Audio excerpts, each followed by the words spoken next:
Chers téléspectatrices, téléspectateurs, bonsoir, bienvenue sur le plateau de Zouk Télévision, dans votre émission Le Kiosque. Donc j'ai le plaisir et l'honneur d'animer ce soir et on va vous soumettre la réflexion de nos chroniqueurs sur quelques thèmes aussi divers que variés, qui sont locaux, nationaux et même internationaux. Et donc, petit point d'or également, puisque c'est un week-end d'élection, c'est samedi. Samedi 8, il y a les élections européennes. Donc, la campagne électorale officielle est bien évidemment arrêtée, mais rien n'interdit aux chroniqueurs de donner leurs sentiments sur cette campagne et puis sur les listes qu'ils souhaitent voir sortir avec quelques arguments. Donc, voilà pour le programme. Alors, je vais accueillir les chroniqueurs. Donc, Michel Branchy, bienvenue, bonsoir. Très heureux de te recevoir sans lunettes. Donc... Comment vas-tu? Et puis ton actualité, bien évidemment, relative à la campagne. Bon, il est certain que les élections européennes n'ont jamais passionné les Martiniquais. Même si les Martiniquais ne s'intéressent pas à l'Europe, l'Europe s'intéresse à la Martinique et à l'outre-mer. D'autant que, grâce à Paul Vergès, et ensuite, je pense à Camille Dorcien, nous avons pu arracher, au fur et à mesure, dans le traité européen, d'abord l'article 299.2, et ensuite... Qui stipule tu peux préciser? Qui stipule, en gros, qui reconnaît que nous sommes des régions ultra-périphériques avec des spécificités. Bon. Et puis l'article 349, qui est actuellement en vigueur, qui dit que nous avons des handicaps culturels, l'insularité, l'éloignement, la dépendance à l'égard d'un petit nombre de produits.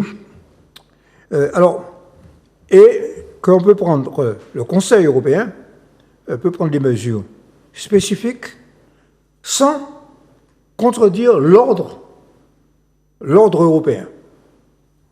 Et c'est là que j'ai une divergence avec certains opérateurs. On me dit que nous avons le droit à dérogation. Non. Nous avons le droit à dérogation. À dérogation, d'accord. Non. L'article 349 n'instaure pas de droit à dérogation. Il instaure la possibilité de prendre. Je prends un exemple, l'octroi de mer. L'octroi de mer, on peut tolérer l'octroi de mer pendant un certain temps. C'est d'ailleurs ce que fait l'Europe. Bon, on a toléré l'octroi de mer de 2021 à 2027. Mais à 2027, la CTM devra prouver qu'elle fait un usage, sérieux pour le développement économique, en gros. Qu'il n'y a pas de discrimination, que cela n'entrave pas le commerce entre l'Europe et la Martinique, comme si la Martinique peut entraver le commerce entre l'Europe et elle. Bon, et par conséquent, pour éventuellement le renouveler. Bon, donc, ça veut dire ceci. C'est que nous avons des intérêts propres. Je ne veux pas... Tout à l'heure, nous en parlé du POSEI. Bon. Nous avons des intérêts propres à défendre face à l'Europe. Et, par conséquent, nous avons obtenu, en tout cas en ce qui nous concerne, que la question des Outre-mer soit dans le programme du candidat que nous soutenons. Je ne vais pas trop le dire, puisque la campagne est terminée. Mais enfin, bon... Et pour qu'il y ait une visibilité, parce que le mode de scrutin fait qu'il n'y a plus de circonscription outre-mer, et que l'outre-mer ne peut être représenté que si, sur les listes des candidats, des autres candidats, on accepte de faire une place à des candidats issus de l'outre-mer. Bon. Malheureusement, souvent, presque en position inéligible. C'est le cas de la France insoumise avec... Omaroji, qui était un candidat sur la liste communiste, la fois précédente. Bon. Younous Omaroji, qui est député européen sortant, issu, originaire de la Réunion, est en deuxième position sur la liste de la France insoumise. Bon, donc, on peut penser qu'il y aura au moins un originaire d'outre-mer, député européen. Bon, ce n'est pas le cas pour les autres listes. Voilà. Mais ceci dit, pour terminer, ce qui m'a frappé en distribuant détraque quand même, c'est que quand on engage le débat sur ces questions-là, octroi de mer, fonds structurels européens, agriculture, etc., eh bien les Martiniquais sont intéressés. Par conséquent, il y a quand même un rôle des médias, un rôle important des médias pour expliquer quels sont les rapports qu'il y a entre ce que j'appelle pas les départements, je les appelle les pays d'outre-mer. Nous sommes des pays. D'accord. Bon. Et l'Union européenne. Parfait. Merci beaucoup pour cette entrée en matière. Donc, de toute façon, je vais à la fin citer les noms des différents Martiniquais qui sont sur les listes de manière à pouvoir être dans l'éthique, de manière à pouvoir respecter toutes les parties. Raphaël, bonsoir. Merci d'être là. Comment vas-tu? Et puis, bien sûr, un petit commentaire sur les élections européennes, s'il te plaît. Oui, merci. Je dis bonsoir à toutes les téléspectatrices et tous les téléspectateurs. Ça fait un moment que je ne suis pas venu et c'est toujours avec un grand plaisir que je retrouve mes amis, mes amis chroniqueurs ici, parce qu'effectivement, nos débats sont fort intéressants et c'est vraiment avec un grand plaisir que je viens. Alors, concernant les élections européennes qui ont lieu, je le rappelle, ce samedi, le samedi 8 juin, contrairement à la France qui vote dimanche 9. Donc ça veut dire que lorsque nous aurons nos résultats, nous n'allons pas pouvoir les publier parce qu'il va falloir attendre les résultats de la France qui seront naturellement publiés à partir de 20h en France et peut-être même après parce que 20h, il y a des bureaux de vote qui vont fermer à 20h en France, notamment pour les grandes villes. Donc, c'est dans l'après-midi, avec le décalage horaire, il y a 5 heures de décalage, c'est dans l'après-midi que nous saurons qui aura gagné ces élections européennes. Mais ce que je veux évoquer avec vous et avec les téléspectateurs et les téléspectatrices, c'est le mode de scrutin. Ouais. Il y a 15 ans, nous avions une circonscription outre-mer. Et il fallait absolument qu'il y ait un représentant de l'océan Pacifique, Nouvelle-Calédonie, etc., Wallis-et-Futuna, un représentant de l'océan Indien, Réunion, Mayotte, et un représentant dans l'océan Atlantique. Et c'est ce qui a fait que nous étions forcément représentés. Et le taux de participation était de 28%. Aujourd'hui, la projection qui est faite, c'est un taux de participation de 15%. La fois dernière, en 2019, c'était 15%, à peine 15%. Et cette fois-ci, on peut imaginer que le taux de participation sera le même. Et ça veut dire quoi? Ça veut dire qu'à partir du moment où l'électeur n'est pas dans un processus d'identification, il ne se reconnaît pas dans ces personnes qui sont sur les listes. Très bien. Il ne vient pas voter parce que ça ne l'intéresse pas. En plus, comme personne n'est véritablement en position d'être élu, eh bien, il n'y a pas véritablement de campagne. Est-ce que vous avez entendu une campagne électorale des européennes, des tracts, des affiches, etc. Les affiches, je regardais, les affiches sont apparues très tardivement, c'est-à-dire il y a 2-3 jours, pas plus. Et encore, il manque beaucoup d'affiches sur les tableaux qui sont posés un peu partout. Donc ça veut dire que véritablement, nous passons à côté d'un exercice démocratique qui est important. Parce que comme disait Michel tout à l'heure, si le Martiniquais ne s'intéresse pas à l'Europe, l'Europe s'intéresse aux Martiniquais. Parce que il ne faut pas oublier que c'est 703 millions d'euros sur le programme opérationnel 2021-2027, 703 millions d'euros qui sont alloués à la Martinique pour les équipements, pour les 4 fonds, enfin les 4 fonds principaux, c'est-à-dire FEDER, FSE, etc., et qui touchent tous les segments de la vie sociale et économique de notre pays. Ça veut dire qu'il faut que nous nous intéressions effectivement à cette élection. Mais malheureusement, le mode de scrutin ne favorise pas cette participation. Alors je dis haut et fort, il faudrait revoir ce mode de scrutin. Je pense que nos parlementaires devraient monter au créneau pour ça, afin que les Martiniquais, les Guadeloupéens, les Réunionnais puissent participer plus massivement encore pour cette élection. Très bien. C'est un souhait. Merci beaucoup, Raphaël. Ouais. Christian Soulet, bienvenue, merci d'être là. Alors, j'ai envie de dire, le calme, le serein, Christian Soulet, militant de la cause du bien public. Hein. Tout à fait. Et donc, voilà, bienvenue. Quelle est ton actualité et puis qu'est-ce que tu as envie de partager avec nos téléspectateurs sur Bon, alors cette question. Il y a deux choses. Bon, il y a mon actualité perso, ma préoccupation de la semaine, et puis pour dire deux mots quand même de la question des élections. Oui. Bien qu'en n'étant pas adhérent aujourd'hui à un parti, je suis un peu plus loin, plus éloigné des questions de liste, etc. Mais enfin, ce qui m'a choqué quand même, parce que je suis assez choqué ou déçu par la vie politique telle qu'elle est menée, c'est de constater que, contrairement à ce qui était passé avant, il n'y a pratiquement pas de Martiniquais ou de Domiens, entre guillemets, c'est pas un terme que je valide, mais en fait de Domiens, en position d'être élu sur une liste. À part celle de la LFI. À part celle de la liste de la LFI et au margi, évidemment. Bon, donc ça c'est déjà un certain recul. Je reprends ce qu'a dit Michel, si on ne s'occupe pas de l'Europe, l'Europe s'occupe de nous. C'est-à-dire qu'aujourd'hui, on est dans un cadre, dans un ensemble, dans un espace politico-administratif et juridique et économique et financier, bref, qui fait que beaucoup de choses sont déterminées en Europe, sont financées à partir de l'Europe et qui nous impactent de façon considérable. Par exemple, de par l'activité que j'avais eue, si nous n'avions pas bataillé, même personnellement, pour monter au créneau et défendre, acquérir le financement européen pour construire le nouveau plateau technique du CHU qui fait 29 500 mètres carrés approximativement de mémoire, on ne l'aurait pas eu. Parce que l'État n'était pas en mesure et n'était pas décidé à mettre les financements qu'il fallait. La région, de toute façon, n'avait pas les moyens de le faire à 100% et on n'y arriverait pas. C'était près de 400 millions, j'imagine. Oui, autour de ça. Ouais, c'est ça. Donc, ce sont des...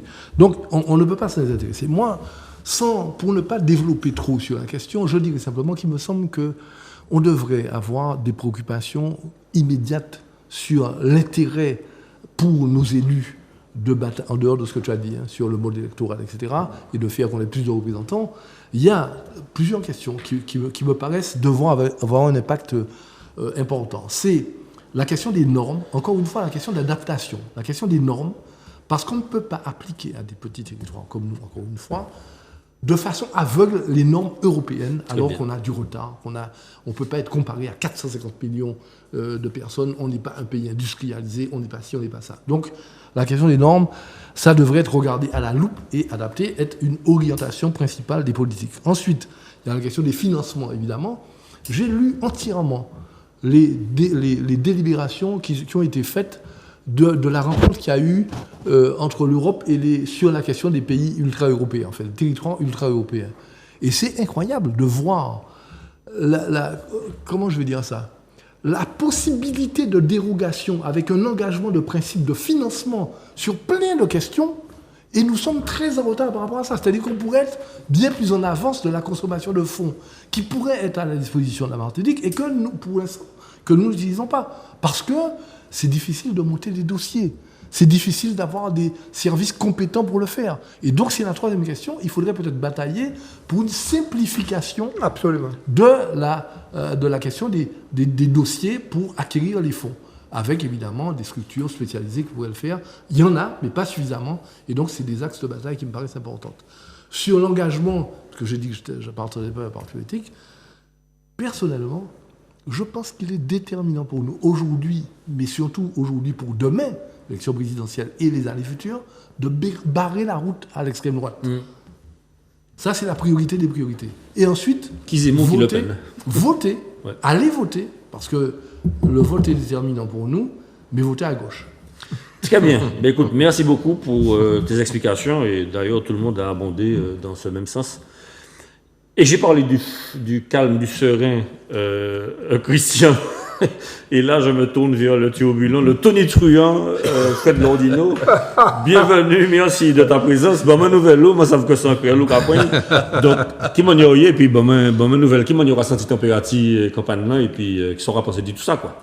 Bel bonsoir, bel bonjour pour tout le monde qui a écouté nous à la Zouk TV.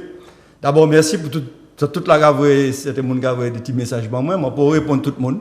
Mais je vais répondre. Je vais prendre temps, mais je vais répondre à chaque monde qui veut soit mail, soit SMS, soit WhatsApp. Je vais répondre et je vais saluer Marie-Hélène Léotin qui veut dernier numéro assez plairé en nullité par moi. Et il m'a dit le directeur de publication Marie-Hélène Léotin, mais c'est directrice de publication Marie-Hélène. Même si même si je ne suis pas d'accord, et puis ça, assez pléonulité qu'a dit, je vais goumer pour que ça dit, parce que c'est ça qui est la tolérance, c'est ça qui est la démocratie. Je me demande, voilà, il a affiché à l'écran, que ouais, ni de bons anti-candidats, ni anti sur l'eau, ni pisé. Donc, chaque monde peut faire une opinion, mais bravo, il faut que la presse continue. Merci Gilbert Pargo, qui a vu la révolution socialiste. Il faut nous ni un débat entre Martiniquais apaisé. Voilà. Et puis non, monsieur Justice, tous les semaines, je parlé de Michel, et puis c'est les quelques communistes qui étaient Martinique. Mais, attaqué de Michel. Et moi-même, ça a fait campagne finie. Campagne n'a pas fini parce que la télé va continuer nos sondages en laissant passer. Et en France, c'est le résultat. Et normalement, si vous avez dit que la campagne n'a fini, Martinique, ou pas pour montrer moi, c'est quel modèle de sondage là. Donc moi-même, moi, j'étais dans une réunion mercredi organisée par Max Orville, qui en est la liste Valérie Ayé. Et moi, m'a appelé à voter la liste là. Renew. Et je pensais qu'il peut venir en Guadeloupéenne. Madame Duflo, qui est en 15e position, il peut être élu. Et Max Orville aussi, qui est en 18e position. Si nous allons voter, en français, puis aussi, c'est possible que nous n'y aussi en Martinique, parce que c'est important que nous n'y en Martinique. Et parce que les députés européens, il ne faut pas nous faire une illusion. Ils ne pas connaître Martinique. Si vous n'avez pas centré en les nous, surtout ça qui intéresse ces gars, c'est ça. C'est la JE. C'est la JE qui roule en Europe. Tout le monde, matin, midi sur la télé, les autres ça. Donc, ces gens n'ont pas tellement en les nous. Donc, il faut nous dire un monde qui a parlé de nous, mais il faut que les partis politiques là jouent le rôle. Et je vais attaquer aussi directement les membres de l'OMIM et puis le PPM. Vous n'avez pas qu'à faire campagne. Vous n'avez pas qu'à faire campagne pour expliquer ces gens qui l'Europe. Pour qui ça, nous n'y font. Ça dit très justement 701 millions d'euros. Là, ni gros l'argent qui est en jeu. Mais pas ni campagne. Et puis brusquement, le POSEI qui a sorti d'euros, mais pas ni bilan qui fait sur les fonds européens. Bah, nos bilans, c'est nous qui avons géré l'argent. Nous, Martiniquais, est-ce que nous avons fait mieux que l'État ou moins bien que l'État? Le MIM géré jusqu'en 2021. Après, on y PPM qui prend une alliance. Donc, fait un bilan, dis qui monde qui touché, qui monde qui pas touché, et qui ça nous prévoit pour 2021-2027, puisque l'année en l'argent, sérieux, et camarade l'a dit ça, je l'ai dit ça, contrairement, Michel Maman, désolé, moi de ça, l'année l'argent afghan, ni d'autres programmes que les programmes classiques nous pourrons être, il faut nous mettre comme nous au combat pour nous comment nous arriver à attraper l'argent pour investir au pays. Très bien. Bien, merci beaucoup, Fred. Donc, pour des raisons d'éthique, puisqu'on a parlé de certaines listes, je vais quand même préciser que Béatrice Bellé, notre chroniqueuse, est 30e sur la liste Parti Socialiste, place publique emmenée par Raphaël Guzman. Gabriel Jean-Marie est 72e sur la liste Le Camp des Travailleurs de Nathalie Arthaud et Jean-Pierre Merci. Max Orville, eurodéputé sortant, 18e sur la liste Besoin d'Europe de Valérie Ayé, membre de la majorité présidentielle. Max Louis Thérèse, 25e sur la liste de parti communiste conduite par Léon Desfontaines. C'est un tout jeune, lui. 32 ans. Voilà. Kevin Capron, 28e sur la liste de la France Insoumise, conduite par Manon Aubry, Sébastien Dubois et Laurine Magatal, respectivement 19e et 28e sur la liste de M. Asselineau Frexit pour le pouvoir d'achat et la paix. Et donc, je voulais aussi ajouter que, concernant le PPM, tu dis qu'on n'a pas fait de campagne. Bon, effectivement, le ressort de la campagne est un petit peu plus difficile quand il s'agit de candidats qui ne sont pas du parti et puis ne sont pas sur le territoire. Bon, quoique. En tout cas, nous avons appelé, le Parti progressiste, nous avons appelé à soutenir Glucksmann et Place Publique. Et de même que Bâtir, de même que David Zobdad, de même que Claude Lys, de même que Marie-Thérèse Casimirius, Claude Bellune, Serge Chimi. Et pour dire finalement, et je rejoins Christian, pour dire que attention à l'extrême droite, c'est un chiffon rouge parce que j'entendais des débats et j'entendais les contradicteurs s'exprimer. Et souvent, les élus de l'extrême droite votent contre les affaires, votent contre le business, votent contre également les intérêts des travailleurs. Donc, et puis, ils sont très très peu présents au Parlement. Enfin voilà, c'était la petite introduction que je souhaitais faire, puisque l'actualité le demande. Voilà. Merci pour votre attention. Bon, nous allons donc passer au programme de Manuela. Alors, c'est un programme qui est assez dense. On va essayer de le traiter en gérant le temps. Le premier thème, c'est la réforme POSEI. Donc, programme d'options spécifiques d'éloignement et de solidarité. Donc, c'est effectivement un fonds qui est dispensé, qui est donné donc au territoire. Je donne des approximations, vous allez préciser, environ 130 millions d'euros pour la Martinique, donc 80 millions d'euros pour la banane. Et la banane, cependant, doit atteindre un chiffre de 240 000 tonnes. Or, elle ne fait que 150 000 tonnes, mais quand même garde le reliquat qui est distribué au sein même de la filière banane entre les producteurs. Et bien évidemment, les plus gros reçoivent davantage de fonds. Alors, Raphaël, tu opinais du chef, donc je vais commencer par toi. Ton point de vue vis-à-vis de la réforme POSEI et puis ton analyse de la situation, puisque tu es un professionnel des chiffres. Oui, merci Charles. En effet, nous connaissons tous le problème. Le problème, c'est la mauvaise répartition du POSEI. Le POSEI, alors tu as donné un chiffre que 130 millions, moi le chiffre que j'ai c'est 118 millions, mais quoi qu'il en soit, c'est 80% de ces crédits qui vont à la banane. Or, nous avons besoin de diversifier notre production agricole. Je vais rappeler des chiffres que j'ai déjà donnés ici. Nous ne produisons que 35% de nos besoins en matière de fruits et légumes. 17% pour ce qui concerne la viande. Ça veut dire que nous sommes obligés d'importer, donc tout le reste, et en particulier importer le reste de France.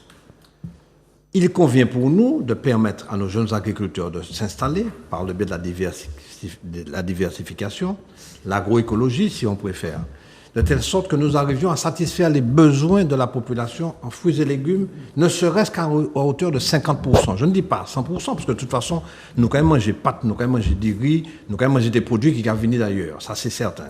Mais au moins si nous arrivons à 50%, ce serait déjà un grand pas qui serait. Et pour pouvoir le faire, il faut plusieurs choses. Il faut aider nos agriculteurs, c'est-à-dire une aide aux revenus pour que lorsque le jeune qui s'installe, il puisse vivre de son activité. Et ce n'est pas le cas aujourd'hui. La deuxième chose, c'est qu'il faut qu'il ait des terres.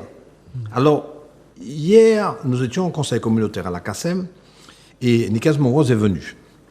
Il est venu parce que je crois qu'il fait le tour des EPCI, c'est-à-dire des communautés d'agglomération, les trois, Cap-Nord, CACEM et Espace Sud, pour faire part de la stratégie de la CTM pour ce qui concerne l'agriculture en Martinique.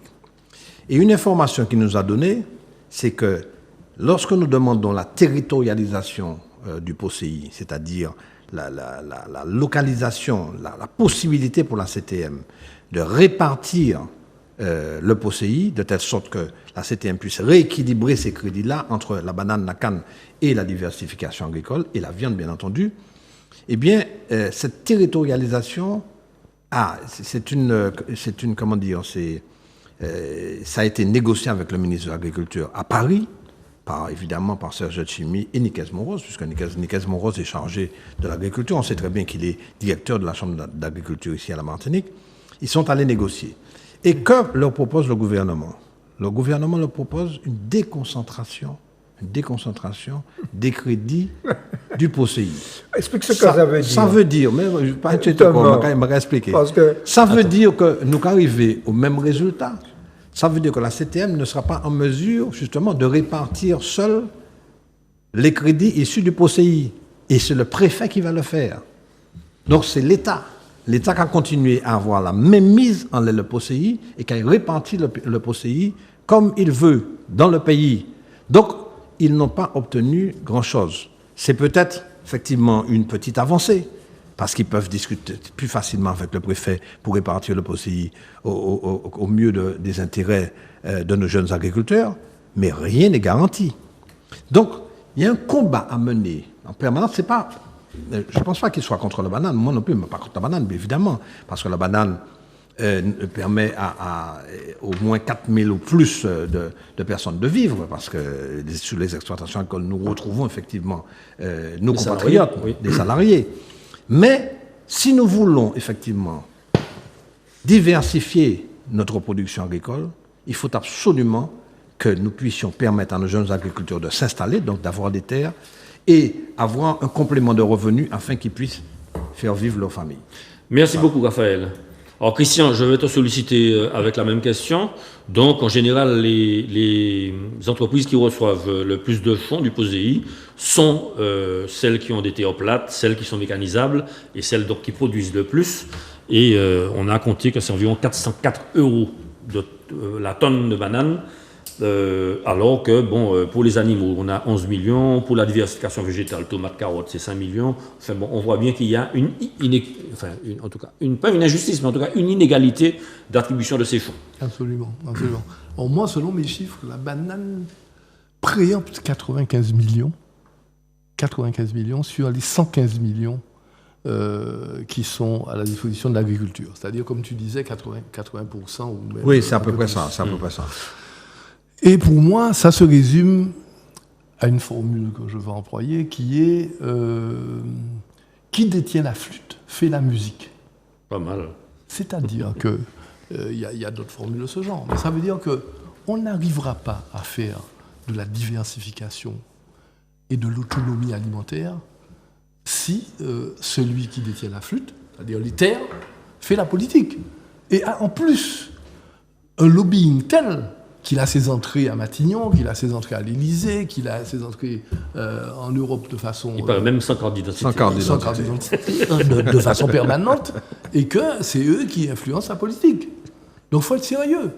Alors, je suis d'accord pour mener toutes les batailles, petites batailles comme grandes batailles qu'on peut mener pour influencer, pour faire les choses prendre un nouveau tournant. Mais en fait, la question, c'est la question prioritaire pour l'autonomie et pour atteindre le niveau qu'on veut atteindre d'autonomie alimentaire et de diversification. C'est d'abord la question des terres. Parce qu'il n'y a pas de terres en dehors de la politique, et en dehors de la volonté et en dehors des financements. Il n'y a pas de terres à disposition, en tout cas des terres cultivables, les meilleures terres à disposition des agriculteurs. Il nous manque 1000 hectares. Et des nouveaux. Il manque 1000 hectares, oui. Bon, donc il faut, à mon avis, la bataille, elle est là, en priorité.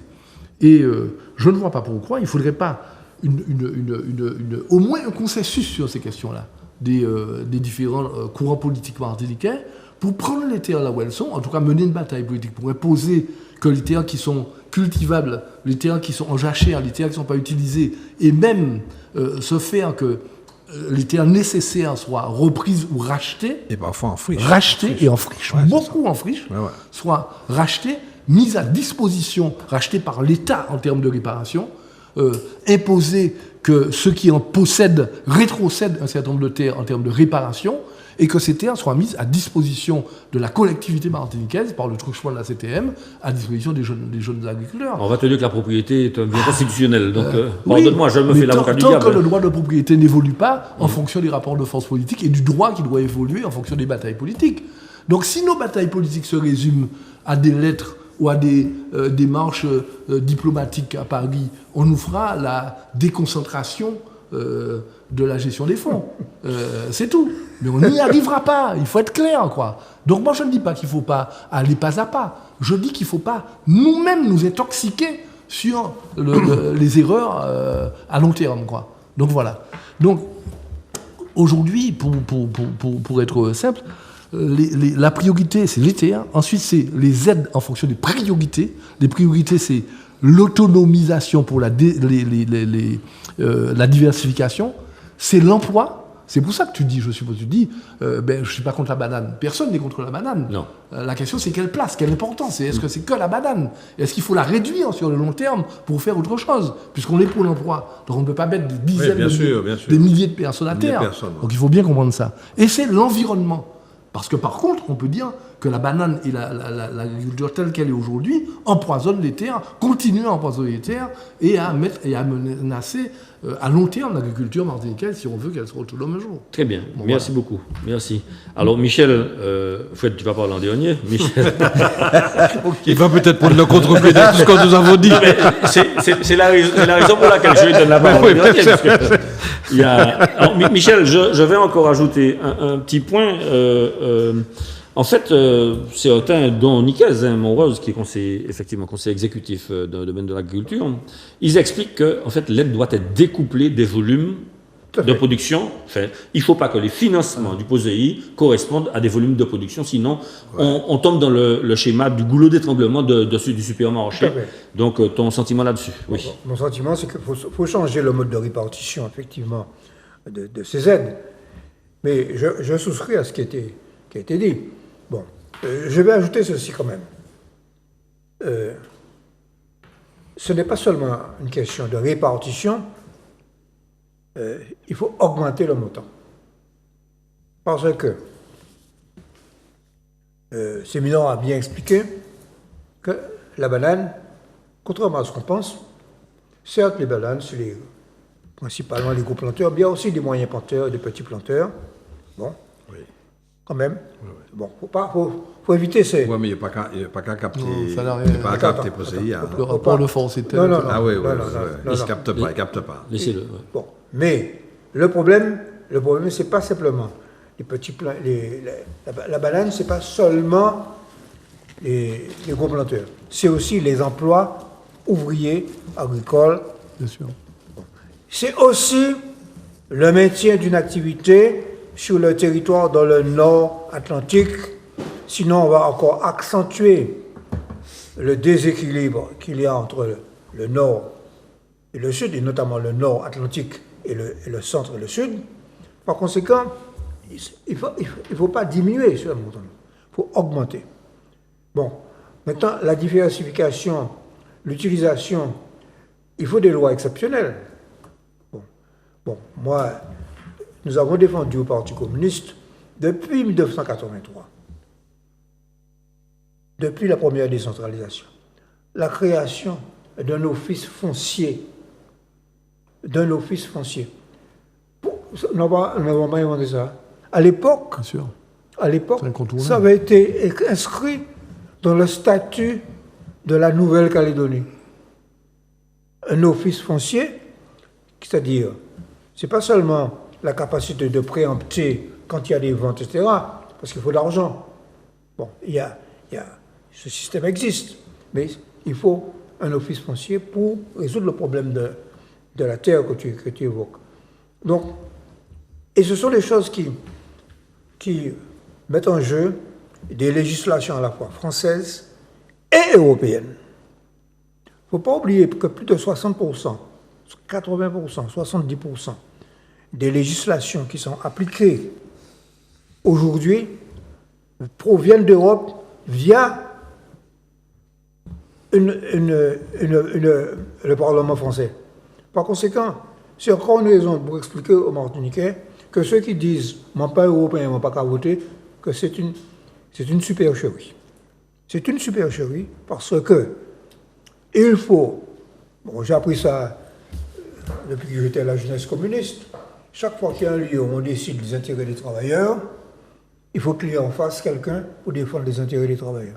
Absolument. On décide des intérêts des travailleurs en Europe, eh bien, il faut qu'il y ait des Martiniquais, et de préférence des Martiniquais qui défendent la classe ouvrière et les travailleurs, qui soient en face des décideurs et des technocrates qui sont imprégnés, qui ont ingurgité l'idéologie néolibérale. Très bien. Absolument. Eh ben, merci beaucoup. On est d'accord. Je te donne un petit crédit de 30 secondes, puisque ça va aller un petit peu moins que les autres. Et Fred, maintenant, je vais te donner la parole. C'est camarade Ouaga, entre l'Élysée sans carte d'identité. C'était un temps Hollande. C'était bien maintenant nous parler. C'était un temps Hollande et puis Sarkozy. C'est pas vrai, ça, c'est pas le cas. Non, moi, c'était Chirac. Fais un bas Chirac. C'est pas Chirac, non, pas ça. Mais, nous d'accord. C'est tout le gouvernement. Nous d'accord. Mon corps laisser objectif là. Maintenant, il faut nous mettre que nous d'accord, laisser moyens. Parce que, comment il y a d'autres qui expliquent que la Réunion était derrière nous 20 ans en matière de production agricole. Après, c'est une qui battre nous en toutes ces productions. Donc, nous ne pouvons pas nous pas faire, en tout cas, nous pas faire bien.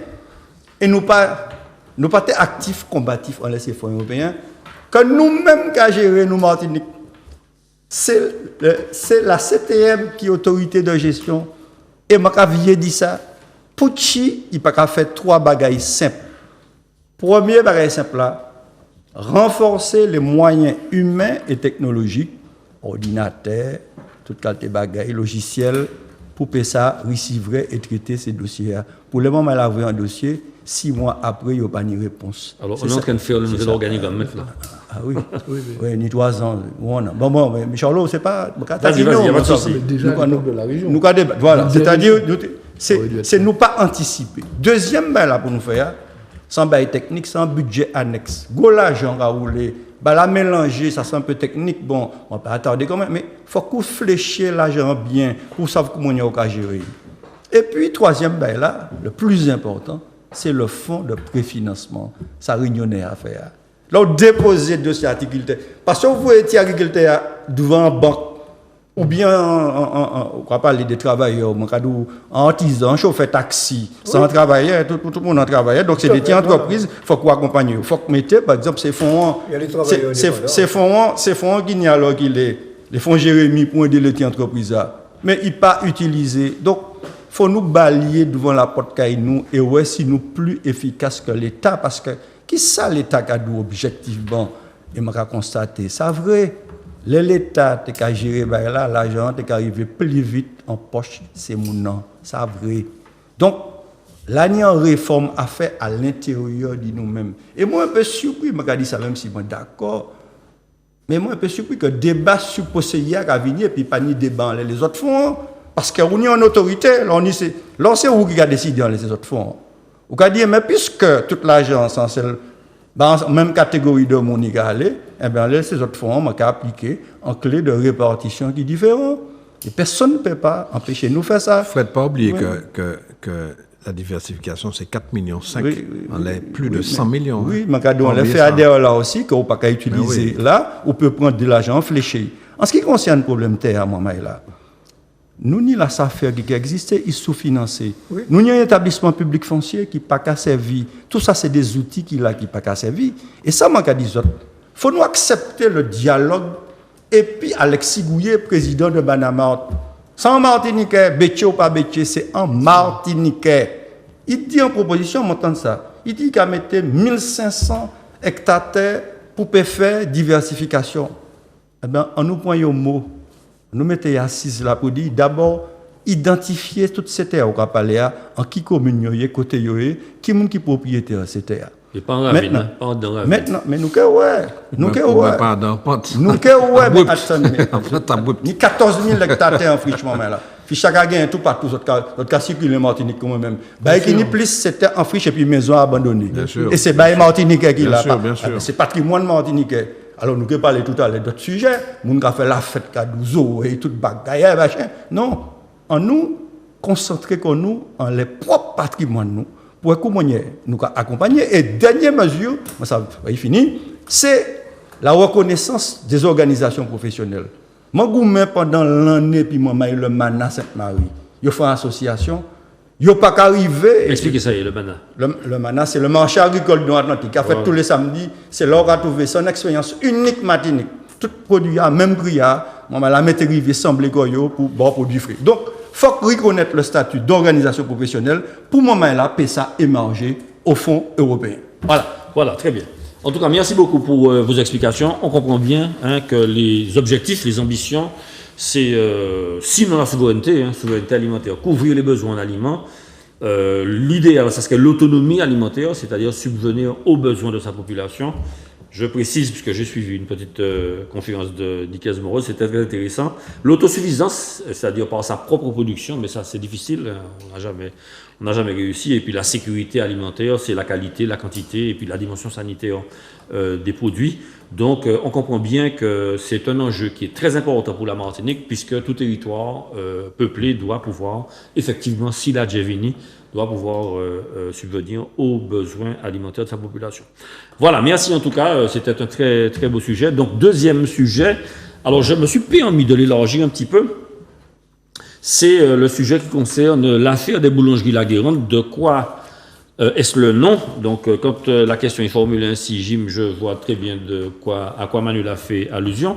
Mais je souhaiterais aussi, si vous vous le permettez, parler des événements chez Cruzatier. J'ai vu qu'il y a un gérant qui a été pris à partie. Alors, bon, c'est deux sujets différents, mais en tout cas, il y a des effets, j'ai envie de dire, on a apostrophé des personnes de vive voix. Donc, j'aurais souhaité... Alors, je te donne la parole, puisque tu sembles acquiescer et te soucier de la réalité. Tu vas commencer, donc je te donne 3 minutes, et puis on va... Voilà. Mais il faut donner une chance. Nous, dans le sujet, un sujet inquiétant. Parce que, moi, il y a une formule, mais français, moi, pour capable maîtriser le cœur là, moi, je fais effort. Moi, j'étais des dictionnaires, t'as confiant, et puis des astuces.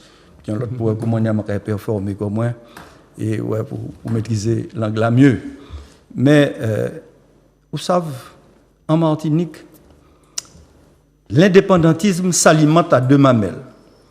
La première mamelle, c'est la haine et le ressentiment à l'égard de la France et des Français.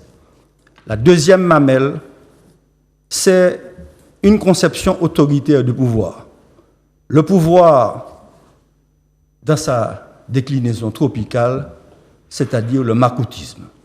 Donc, il y a un vrai danger qui a guetté nous. On laisse ces petits groupes-là qui a dit que RVN, parce que ça veut dire. D'ailleurs, je félicite Zouk TV qui a battu tout le monde la parole, puisque je a fait des émissions pour raconter ça qu'il a pensé. Mais ça danger, le racisme anti-blanc là.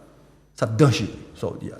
Nous pouvons arriver pièce côté et puis ça. En plus, ça va préparer personne ni à l'autonomie ni à l'indépendance. Donc, ces jeunes-là, et moins jeunes aussi, qui comprennent que ils ont créé le climat là en pays, ils ont fait le pays avancer, ils ont fait le pays du tort. Maintenant, si il y a un couple de boulangers racistes qui insultent les nègres, il faut qu'ils mettent en justice, il faut faire comprendre par les voies de droit qu'ils ne peuvent pas faire ça dans un pays comme Martinique, qui jusqu'à nouvel ordre, c'est un pays qui est dans la République française. Ou bien ailleurs aussi. Bon, oui, une campagne de Martinique, et monsieur aussi. Donc, il faut que maman a fait très attention à l'orientation que vous avez. Et soit je lis régulièrement Nelson Mandela.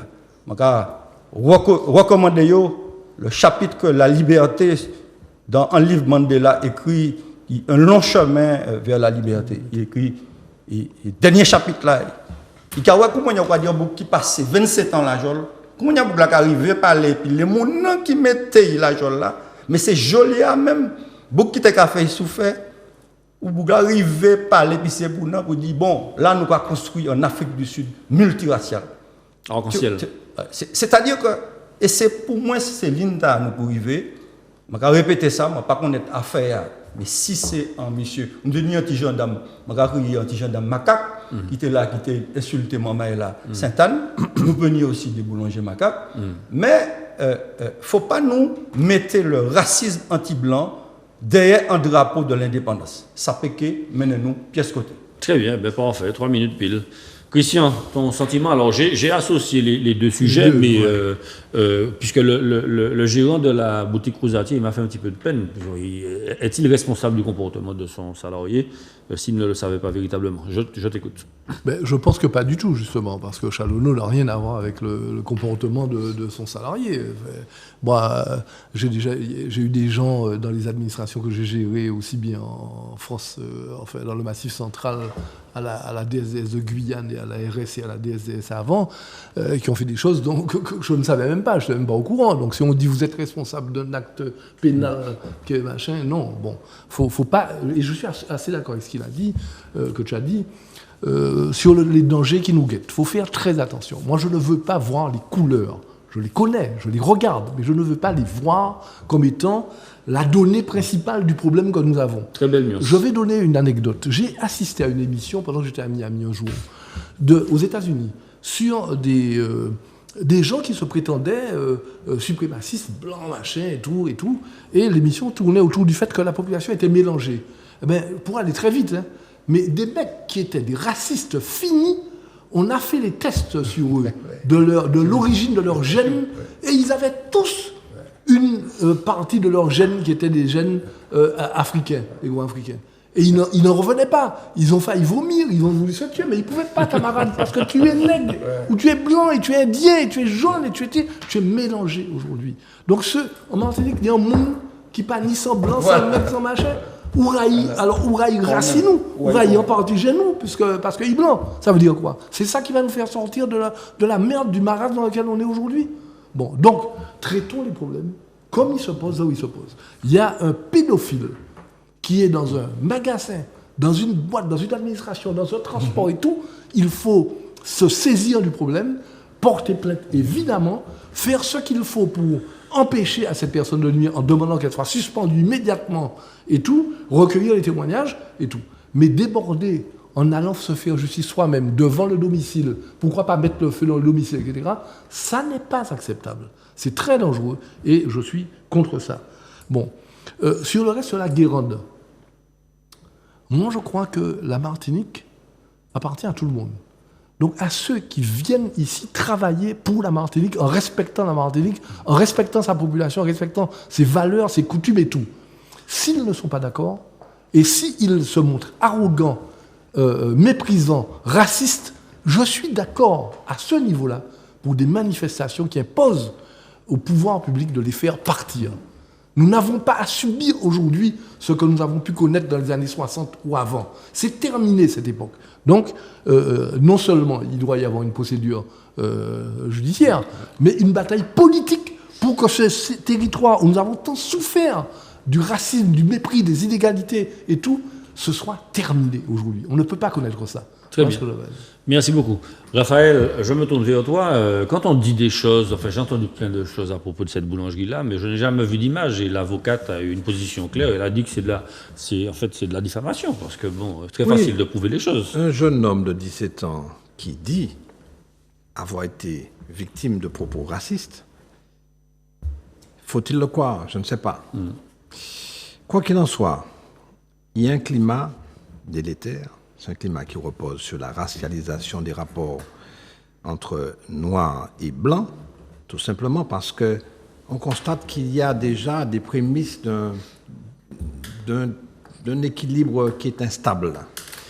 Parce qu'il y a beaucoup de blancs qui viennent s'installer ici en Martinique. Et évidemment, les radicaux, ceux qui pratiquent des comportements radicalisés, se mettent évidemment à la moindre occasion de se montrer. C'est ce qui s'est passé à la Guérande. Moi, je n'en sais rien. Je ne sais pas si le gars a prononcé ça. C'est ça. Mais un deuxième élément qui est important, c'est que ce jeune homme de 17 ans a été entendu par la gendarmerie. Ça veut dire qu'on a fait pression sur lui. Et c'est ça qui est mauvais. Parce que là, ça va accélérer encore le mouvement des rouges, verts, noirs, ou en tout cas de ceux qui sont radicalisés concernant le rapport entre noir et blanc. Parce que, évidemment, ce jeune homme qui est entendu par la gendarmerie, et ça ne devrait pas être. J'ai écouté Raphaël Constant, son avocat, ce matin et hier. Il dit très clairement, il n'y a qu'à faire provocation, il n'y a qu'à prendre un jeune homme de 17 ans, et puis il n'y a qu'à essayer, faire pression en l'air. Quant au sitting qui est fait depuis plusieurs semaines devant la Guérande, empêchant à la Guérande de s'ouvrir, Maka dit, avant de nous faire ça, il faut absolument s'assurer que ces faits-là ont eu lieu véritablement. On n'en sait strictement rien. Il ne faut pas oublier aussi qu'il y a des Martiniquais qui travaillent, enfin des gens qui travaillent dans cette entreprise. Une entreprise qui est installée à la fois aux Trois-Îlets et à la fois à Ducos. Alors peut-être que là aussi, il y a peut-être trop de Blancs qui travaillent dans cette entreprise. Et c'est ce qui permet de favoriser justement cette espèce d'énervement de la part des radicalisés. Et ça, il faut faire aussi attention à ça. Nous allons parler tout à l'heure de la Nouvelle-Calédonie. En Nouvelle-Calédonie, la situation est un peu compliquée de cette manière-là. C'est-à-dire que les Kanaks, les Mélanésiens, se sont envahis par des Blancs. Et il y a un problème d'équilibre qui s'instaure dans les rapports entre les communautés. Et je pense que le Martiniquais a peur de ça aujourd'hui. N'oublions pas que les statistiques nous donnent 250 000 habitants dans 10 ans, alors que nous sommes 360 000. Ça veut dire que, ipso facto, ceux qui partent, qui sont 4 000 par an, seront forcément remplacés par d'autres et par des exogènes. Donc c'est pour ça que je suis d'accord avec ce qu'a dit Christian et ce qu'a dit Fred. Il n'y a pas de problème là-dessus. Puisque de toute façon, je suis très attentif. Je suis quelqu'un d'engagé sur le plan politique. Je suis très attentif à tout ça. Mais je dis, faisons attention. Il faut, et Christian, tu as tout à fait raison quand tu dis, il faut que ceux qui viennent dans notre pays aiment notre pays, respecte ses valeurs, fasse très attention dans ses rapports, celui qui vient, fasse très attention dans ses rapports avec l'autochtone, les autochtones que nous sommes, parce que nous sommes susceptibles, nous sommes très sensibles à ça, parce que n'oublions pas notre passé d'esclaves, à savoir que nous étions dominés par le blanc, et forcément, la moindre attitude suspecte de la part d'un exogène va favoriser effectivement une explosion dans les rapports sociaux entre la communauté blanche et la communauté noire. Très bien, merci beaucoup. Michel, alors Mais- une question avant. Une légende urbaine disait que quand un fonctionnaire d'Hexagone venait en Martinique, il était reçu par sa hiérarchie et on lui expliquait un petit peu les mœurs du pays, les coutumes et bien évidemment les usages à avoir ou ne pas avoir. Est-ce que ça ne serait pas nécessaire de le faire également pour les privés? Si c'est vrai, c'est une question Oui, que je pose. alors, effectivement, il y a un livre de Jean-Émile Vier, je ne sais pas si vous connaissez, c'était un ancien secrétaire général du ministère de ce qu'on appelait à l'époque le ministère de l'Outre-mer, de la France Outre-mer. Et il expliquait que, effectivement, pour les fonctionnaires d'un certain niveau, on leur expliquait un peu l'histoire et la manière de se comporter, et que les questions raciales, de rapports raciaux dans nos pays, sont extrêmement sensibles. Alors moi, j'ai mis sur ma fiche, on me pose la question, l'affaire des boulangeries, la Guérande, de quoi est-ce le nom? Et moi, j'ai répondu par une question, phénomène de caldochisation. Calcification, ouais. Point d'interrogation. Ouais, est-ce que c'est ça? Attends, point d'interrogation. Et c'est ce qu'ils ont dit. Est-ce que les propos racistes, etc., ont effectivement été tenus, d'une part, et puis, je notais aussi un aspect, c'est que certains témoignages disent qu'on fait venir les gens à 4 heures du matin et ils sortent à 18 heures et à 20 heures. Et là, c'est un problème de droit du travail. Oui. Bon, tu as dit qu'il faut... Et il y a des problèmes d'hygiène aussi. Bon, C'est problème dénoncé d'hygiène. que- Pour l'hygiène, il faut faire venir la répression des fraudes. Bon, par conséquent... Il y a des outils. Il y a des outils. il y a des outils. Bon, maintenant, quant à utiliser les problèmes raciaux comme un levier de prise de conscience nationale, mais le communiste que je suis, qui base son action sur la lutte des classes, non pas sur la lutte des races. Bon, même si, comme me l'a enseigné mon camarade et professeur Maurice Belrose, dans les Amériques, la question des classes sociales, souvent, recoupe la question des races sociales. Par exemple, le Brésil, par exemple, le Pérou, par exemple, le Venezuela, Ou même Cuba. même Cuba. Même Cuba, oui. Bon, mais oui, par conséquent. Bon, à Cuba, qu'est-ce qu'on a fait? On a pris des décisions que dans l'armée, il doit y avoir un certain pourcentage de Noirs parmi les officiers. La dernière constitution cubaine est allée jusque-là. Bon, par conséquent. Ben oui. Bon, par conséquent. Non, ça veut dire qu'il faut pas. Il ne faut pas sous-estimer le problème. C'est une question Oui. que nous devons prendre à bas le corps. Oui. Sinon, on nous emmène tout droit. Vous voyez vers quoi? Vers Haïti. Mais bien sûr. Très bien. Bien sûr. Belle base. Voilà. De ma En tout cas, Ok, oui. bon, je dis les choses telles qu'elles sont. Oui. Si on fait confiance pour mener les luttes de libération nationale sur des gens qui croient dans le vaudou, excusez-moi. Voilà, très bien. En tout cas, merci beaucoup pour vos explications. Je pense que nous avons fait le tour. Effectivement, le racisme, c'est un fruit amer de l'ignorance. Et les lectures de Mandela et sa nation arc-en-ciel ont prouvé effectivement qu'il y avait d'autres manières de faire. De toute façon, j'ai beaucoup aimé ta formule. Tu peux la rappeler, s'il te plaît, Je m'en Christian? souviens plus. Tu m'as dit, je vois les couleurs, mais Ah oui. Vous avez Netflix? Oui. Voilà, on essaie de regarder le film Inception Inception, avec oui. Morgan Freeman Oui. Ah oui, qui joue tout le à rôle fait. de Mandela. Tout à Oui, fait. oui. Moi, je veux juste ajouter un petit truc. Nous-mêmes, nous sommes intoxiqués. Je vais vous raconter une anecdote. J'étais en réunion des GRS à Paris. Tous les mois, il y avait une réunion des directeurs généraux d'ARS, j'en étais las. Et dans un des débats sur, je ne me rappelle même pas du thème, l'un des GRS importants, d'une très grosse région de France, prend la parole et dit Et il parle de, oui, vous comprenez telle race, le problème de race. Il n'était pas raciste, hein, mais il parle de race. Oui. Et spontanément, je lui ai dit, de quelle race parles-tu? Il n'y a pas de race. Et il s'est excusé en disant, tu as tout à fait raison, il n'y a pas de race. Il y a une race humaine, mais il n'y a pas de race. Voilà, absolument. Toute la science le montre. Alors nous-mêmes, on a tendance à dire la race ceci, la race là, les races... Non, pas ni race, ni une race humaine. Terminé. Seule race qui nie, c'est race chien, race chat, pas ni race. Bon, voilà. Autre sujet, alors bon, les spécialistes sont unanimes, cette saison cyclonique qui débute ce samedi 1er juin sera d'une intensité rare avec 23 systèmes nommés, la moitié pourrait se transformer en ouragan. Alors permettez-moi un petit propos liminaire comme d'habitude.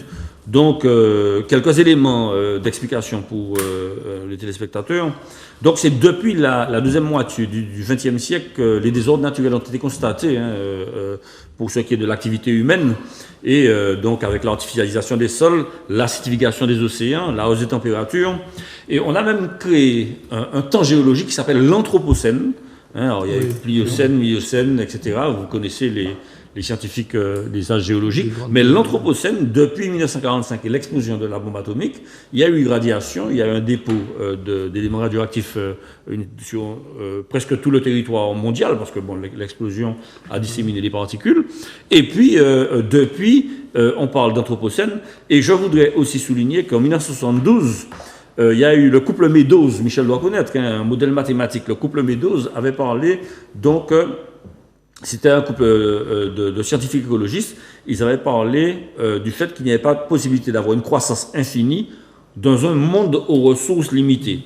Donc, tous ces éléments qui sont assez généraux, puisqu'on parle de saison cyclonique, et moi, je veux faire un rapport avec le développement durable et avec le réchauffement climatique, puisque les cyclones sont de plus en plus importants, tous ces éléments nous amènent donc à essayer d'expliquer ce que vous attendez de l'État, des Martiniquais. Est-ce qu'il y a des mesures à prendre? Raphaël, toi qui es à la mairie, est-ce que vous avez déjà commencé à réfléchir sur un plan au sec? Oui, oui. De toute façon, les plans de prévention sont actifs, surtout en période cyclonique, à l'approche de la période cyclonique. Et la ville, la municipalité a lancé un communiqué pour prévenir les gens et les inviter justement à prendre des précautions en matière de sécurité de leur maison, de leurs habitations. Et aussi, chose importante, très importante, d'élaguer ou de couper les arbres. Ah. Très important, parce que nous savons que c'est ça qui crée les dégâts. Pied-bois à tomber en l'encaille, automatiquement, les dégâts sont considérables. Ouais. Mais pas seulement dans ce cas-là, mais les arbres ou les branches d'arbres tombent sur les fils électriques. Donc, ce qui fait que ça abîme, téléphonique, ça abîme naturellement ces réseaux-là. Et forcément, en période de cyclone, tu te retrouves privé d'eau, privé d'électricité, privé de téléphone, etc., etc. Privé naturellement de Wi-Fi, puisque maintenant c'est très important pour les ménages. Donc, la ville a balancé. Et puis en plus, la ville propose des conférences dans les quartiers qui veulent bien, pour justement discuter de ça, des mesures à prendre en matière de sécurité en période cyclonique. Donc c'est extrêmement important, évidemment, parce que ça permet aux gens, ça leur fait une petite piqûre de rappel. Parce que tout le monde sait comment on est pour faire. Bon, mettez produits secs, comme ça, machin, pour éviter d'être en pénurie.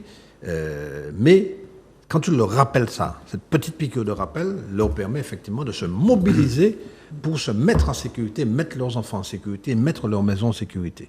Donc voilà. Mais bon, nous attendons bien entendu à ce qu'il y ait des cyclones qui nous touchent. Alors bien sûr, Martinique a dit, petite anecdote, non, nous bénis des dieux, parce que cyclone pas qu'à toucher nous. Moi, je bouffe, pas plus longtemps qu'il y a une semaine qui a dit, non, nous bénis des dieux, nous pas qu'à...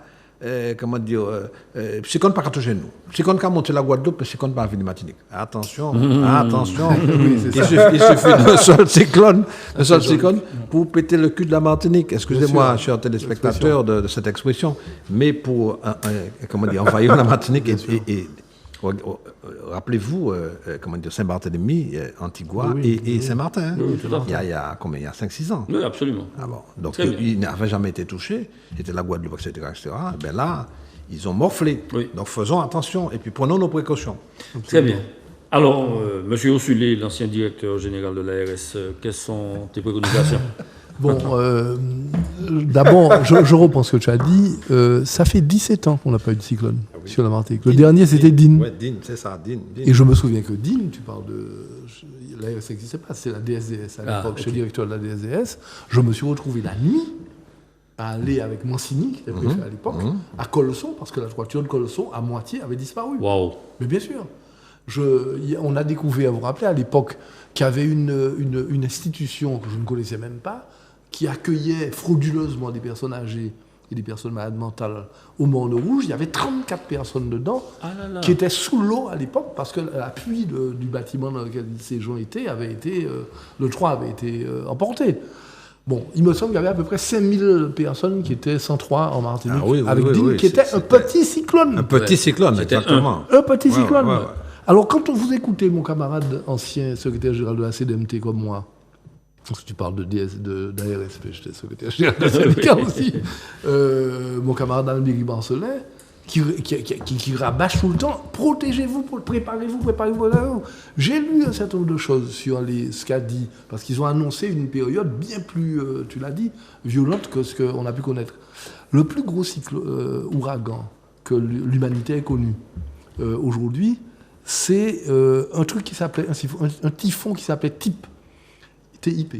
Il avait une circonférence, vous savez de combien ? De 1200 km. De 1200 km. Une circonférence. Donc, autrement dit, il balait la petite Caraïbe. La petite Caraïbe est toute la Caraïbe, c'est ça. Or, la force aujourd'hui, ça remonte à 1979. La force aujourd'hui, on nous l'annonce bien supérieure. Or, vous savez que j'essaie de voir comment je peux protéger chez moi, mes baies vitrées, etc. Il y a que tout ça toute armature, tout ça prévu pour résister à 300 km. Au-dessus de 300 km, il n'y a pas ça qui est pour faire, il n'y a pas qu'à faire. Bon, si bien qu'on a même refusé, on m'a dit c'est pas la peine d'installer, on n'a pas qu'à résister au-delà de 300 km. Donc il faut que je cherche un moyen pour faire, pour machin. Alors moi je dis, ce que dit Albéric tout le temps, préparez-vous. Ça veut dire tout ce que tu as dit, plus les communes également. Je me souviens qu'il y a eu un petit cyclone, c'était pas Dean, hein. J'étais à DSDS, qui avait emporté toutes les machines de l'ESAT, du CAT, les personnes handicapées de Bellefontaine. Vous savez pourquoi ? Parce que, en fait, juste avant le CAT, il y a une courbe, la rivière a subi une courbe, et en fait, comme la rivière n'avait pas été nettoyée, les branches se sont accumulées dans la buse, qui était probablement trop petite, et de l'eau a échappé, et puis il traversait terrain, il traversait CAT, il partait, puis toute machine, tout ça qui était pas tenu à rien. On est obligé de payer toute bagaille là.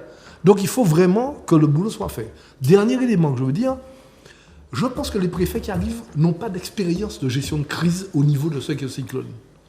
Ni des métropolitains qui étaient arrivés, qui ont travaillé puis moi, médecins expérimentés, tout ça, pas de problème. Hein. Mais pour eux, il y a une impression qu'un cyclone, c'est comme un gros orage. On t'a dit, mais un orage, c'est gentil à côté de cyclone. Préfère pas qu'on vive en cyclone et puis en ouragan. Donc je dis ça et je m'adresse en disant ça à l'aide chimie, la CTM, aux responsables de l'association des maires, etc. Faut pas autres à côté, faut qu'il y ait une cellule de gestion de crise et puis préfère pour gérer bagala en même temps, parce que autres n'y expérience de gestion de crise là. Très bien, d'accord. Alors Fred, je me retourne vers toi juste en donnant deux précisions encore du point de vue de l'histoire récente du climat. Depuis 1958, chaque décennie présente un taux de concentration en gaz à effet de serre supérieur à la décennie précédente. Deuxième élément, en 2018, le taux de CO2 dans l'atmosphère était de 30% supérieur à 1958. Et depuis 1880, les années les plus récentes ont toujours été plus chaudes que les années passées. C'est-à-dire que depuis 1880, on n'arrête pas d'avoir un réchauffement climatique. Voilà, je te donne la parole, tes préconisations également. Vous avez raison. Quand on l'a Martinique, chaque semaine, on va essayer d'aller pour un bain en mer. C'est vrai. L'eau a chaud. Il chaud. L'eau a plus chaud. Nous avons constaté ça nous-mêmes. Et nous avons nous-mêmes aussi, nous pas déconnaître brume de sable, nous pas déconnaître sargasse. Il y a un bail qui a passé. Maintenant, les scientifiques qui ont dit ça, dit gaz à effet de serre, mais nous connaissons raison principalement aussi, c'est nous avons brûlé gaz, pétrole et puis charbon. C'est petit moment qu'a dit maman là, il y a un tournant qui est réversible, la voiture électrique qui est remplacée la voiture au diesel et puis l'essence. Ça irréversible. C'est-à-dire que pour moi, il ne faut pas nous attendre combattre là, et notamment il faut nous préparer le pays à la transition énergétique. Là, ça a amené un combat autour de l'hydrogène. Moi, je crois beaucoup à l'hydrogène. Il ne peut pas mettre gaz à effet de serre et nous pouvons faire de l'eau, nous pouvons faire énergie renouvelable. Donc, il faut nous peut-être commencer à penser à la transition énergétique. Là. Mais je pense aussi à les familles qui prêchent, à changer les autres, puisque là, l'applique à tomber, les autres isolés, la rivière des Pères, ni l'année, il aura parlé de ça, mais ça fait pombélé, monsieur, sans manière pour prêcher par été isolé. Sans manière aussi, il y a un bel document, la CTM sur la dette grise. Là où la route nationale, un coupé qui a été fait, et Font-Saint-Jacques. Moun te ka passé par CD15, mais CD15 là aussi deux gros éboulements qui fait Monde Macrois et puis Rivière aux Manettes. Donc faut qu'il y ait un vrai plan pour assurer les secours pour les arriver pour aller porter peut-être mais aussi manger bas monde sur la route, c'est pas hélicoptère, nous prenons l'hélicoptère en pays. Donc mis des mesures pour nous travailler et notamment aussi c'était le colonel Palsy, bon on a livré. Il était les sapeurs-pompiers, mais il était qu'à proposer l'établissement de soutien opérationnel et logistique, en ESOL, un bagage qui permet de nous réagir plus rapidement, les nids tremblements de terre, les nids inondations, les nids sébaïta.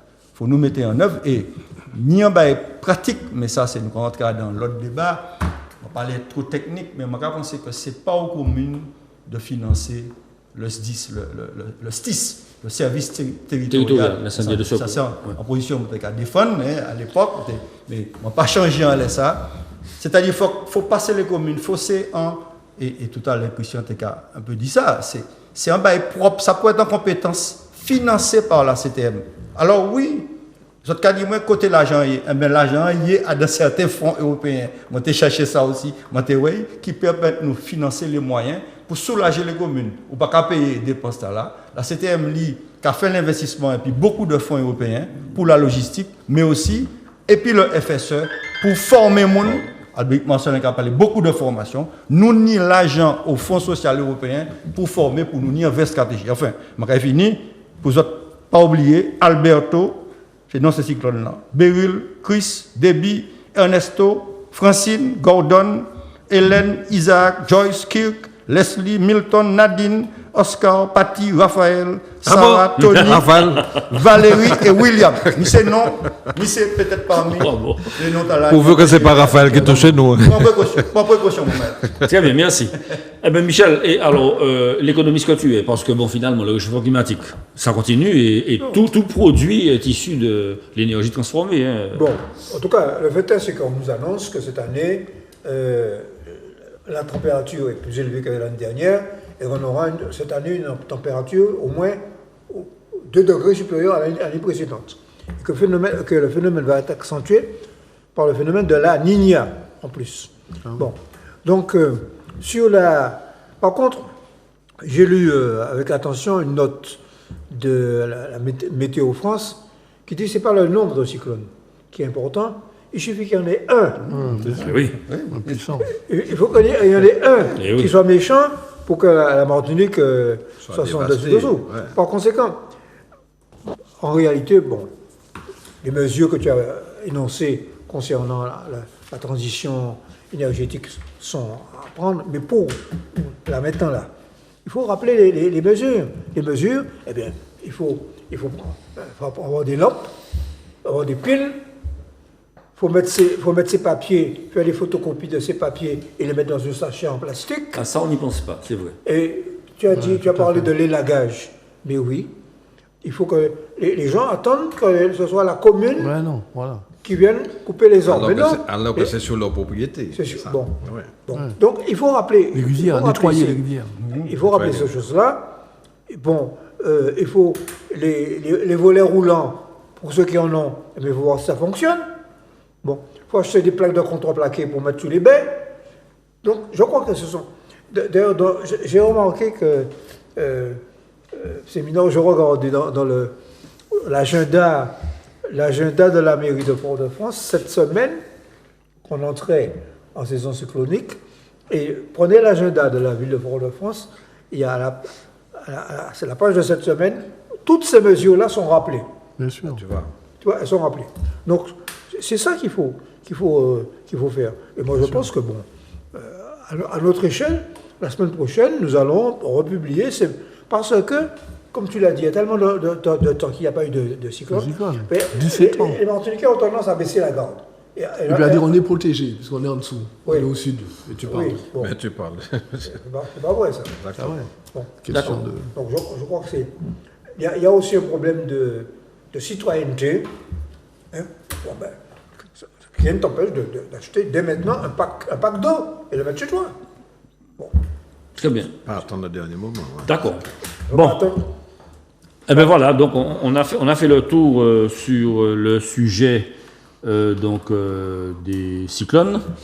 Alors, autre thème qui est cette fois-ci un petit peu plus politique, et d'ailleurs même très politique. Hein.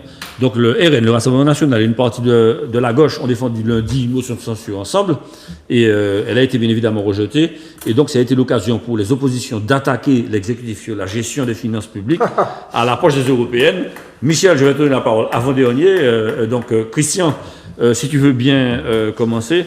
Puisque, en propos introductif, je vais vous citer le maire. Il a dit deux choses que j'ai trouvées passionnantes. Bruno, tu veux dire. Ah oui. Quand tu dis le maire, je sais pas, c'est pas le maire. Ah non, Bruno. Bruno. Mais bon, nous ne sommes pas très proches, donc Bruno le maire. Donc il a dit que c'est comme si nous étions passés de 18 à 17 sur 20. Et en réalité, la raison principale de cette dégradation est que nous avons sauvé l'économie française. Donc, il n'a même pas dit nous avons, j'ai sauvé l'économie française. J'ai sauvé Renault, j'ai sauvé... Oui, oui, exactement, il a cité. Autrement dit, c'est Zorro. Alors, ton sentiment là-dessus? Bon, déjà, je pense que le Zorro n'existe pas, mais sauf au cinéma.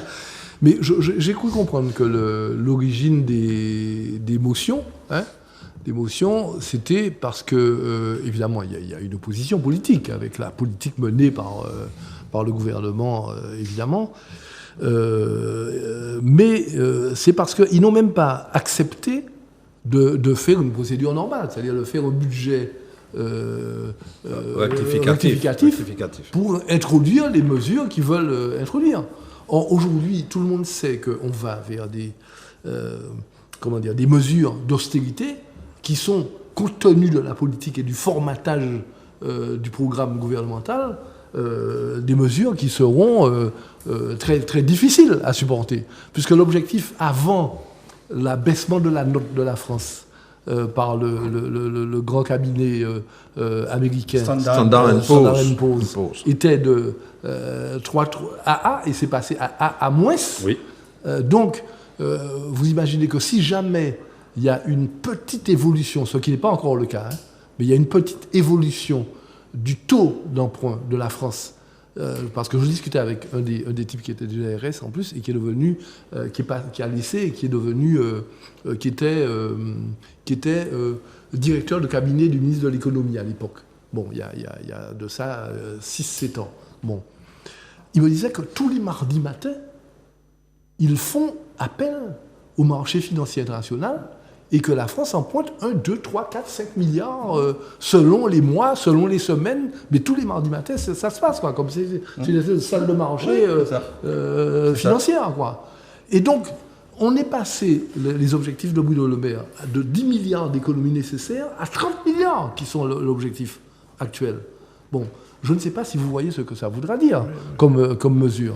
J'entends, pour faire le... Donc, évidemment, c'est normal que les oppositions, notamment la LFI, le Parti communiste et les écolos, déposent une motion de censure, puisqu'ils ne sont pas allés faire un budget rectificatif. Bon, heureusement qu'il n'y a pas eu de panachage avec les fascistes, enfin avec l'extrême droite, pour des raisons de valeur quand même. Donc voilà. Donc je pense que c'est très bien. L'impact sur la santé, il faudra peut-être à un moment en discuter, parce que ça me préoccupe. L'impact sur la santé sera considérable. Et dans la situation de la Martinique, j'ai très très peur de ce qui nous attend pour demain. Très bien. Merci. Mais écoute, parfait, tu as tenu. Raphaël, oui. Je me laisse dire que il y a eu la crise des subprimes, il y a eu donc les emprunts toxiques, hein, il y a eu le Covid, il y a eu le CICE qui offre 20 milliards par année aux entreprises sans contrepartie véritable. Quel est le sentiment de l'expert en chiffres que tu es? Écoute, lorsque tu as une situation de ce type-là, à savoir l'abaissement de la note de la France, Christian, tu as dit, on passe de A à plus à A moins, 25 à 30 milliards d'euros d'économie, d'annoncer un taux de croissance que tu annonces au-dessus de 1, mais qui est à 0,9, un déficit que tu minores, et en plus tu viens devant le Parlement, les mecs de l'opposition vont dire mais c'est l'occasion bénie pour pouvoir présenter une motion de censure pour essayer de faire tomber le gouvernement. Ils savent qu'ils ne vont pas faire tomber le gouvernement, parce qu'il faut rappeler que le Rassemblement national a déposé sa motion, qui est sur le même thème et sur le même objectif que LFI, enfin LFI et la NUPES, sauf le Parti socialiste, puisque effectivement, Christian, tu disais que c'est des écolos, le Parti communiste, etc., enfin la gauche, mais sauf le Parti socialiste. Donc, l'occasion était très belle de présenter 2 motions de censure qui n'avaient aucune chance d'aboutir, clairement. Cependant, tu mets le gouvernement sous pression. Il sait très bien qu'il va s'en sortir, parce que de toute façon, les LR ne vont pas voter, et Renaissance, bien entendu, ne va pas voter. Donc, par conséquent, ils sont tranquilles. Sauf que, sur le plan politique, c'est une lumière mise sur les problèmes de gestion des fonds publics. Et en plus, 25 à 30 milliards d'économies, ça veut dire que tout le monde va morfler. Tout le monde va prendre du fer dans cette affaire-là. Notamment les collectivités locales. Attends. Les collectivités locales, ça c'est sûr, mais tous les secteurs, la santé, l'école, etc., tout le monde va prendre du fer. Et en plus, il faut rajouter que se profile à l'horizon la désindexation des pensions, des retraites. Parce que le gouvernement dit très clairement que 60% de la richesse de la France est détenue par les retraités, c'est-à-dire nous, maintenant, les plateaux qui est concerné. Nous sommes les plus riches, quoi. Nous sommes les plus riches, donc on va enlever sur nous, on va désindexer. C'est-à-dire que le taux d'inflation peut monter comme il veut, mais au cas où au même niveau de financement de ta pension. Le même niveau de ta pension. Donc, c'est dans les tuyaux, forcément, puisqu'on te dit que ce sont les retraités qui sont les plus aisés. Et donc, tout ça fait des raisons et des arguments pour que l'opposition puisse monter au créneau. Bon. Il faut rajouter encore que le budget de la France a été adopté par le 49.3. Si le gouvernement se hasardait à présenter son projet d'économie de 25 à 30 milliards d'euros, évidemment, il allait se faire écharpiller. Pas seulement par les RN et la NUPES sans le Parti socialiste, mais également avec la droite. Rappelez-vous que la droite n'avait pas accepté le budget. Et c'est pour ça que c'était Elisabeth Borne qui était là à l'époque, eh bien, elle a décidé de passer par le 49.3. Tout à fait. Donc ce serait la même chose. Tu présenterais une loi de finances rectificative pour intégrer les économies de 25 à 30 milliards d'euros, et forcément, ça allait être rejeté par l'ensemble des parlementaires. Et c'est pour ça que le gouvernement n'aurait jamais présenté effectivement une loi de finances rectificative, ni un budget supplémentaire, comme on dit, mais enfin, c'est pour la nation, c'est une loi de finances rectificative. D'accord. Donc voilà, clairement. Très bien. Michel, 3 éléments pour te donner la parole. Donc, c'est presque l'échec de la politique de l'offre, avec la baisse des impôts, avec les subventions, avec le manque de recherche et d'innovation de l'économie française. Enfin, le ruissellement ne marche pas, quoi. Tu as presque introduit ma conclusion. mais ceci dit, ce n'est pas un problème de dépenses exagérées, c'est un problème de recettes, de manque de recettes. Ah. C'est ça le problème.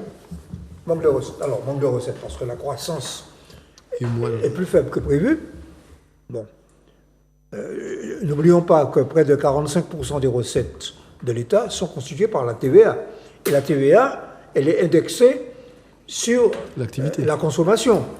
Bon, par conséquent, à partir du moment où la croissance est plus faible, il y a moins de recettes. Bon, mais il y a aussi un problème de les cadeaux fiscaux qui ont été faits depuis l'arrivée de Macron en 2017. Et le fait que... Je prends Là, ton l'exemple. jardin, Fred. Hein.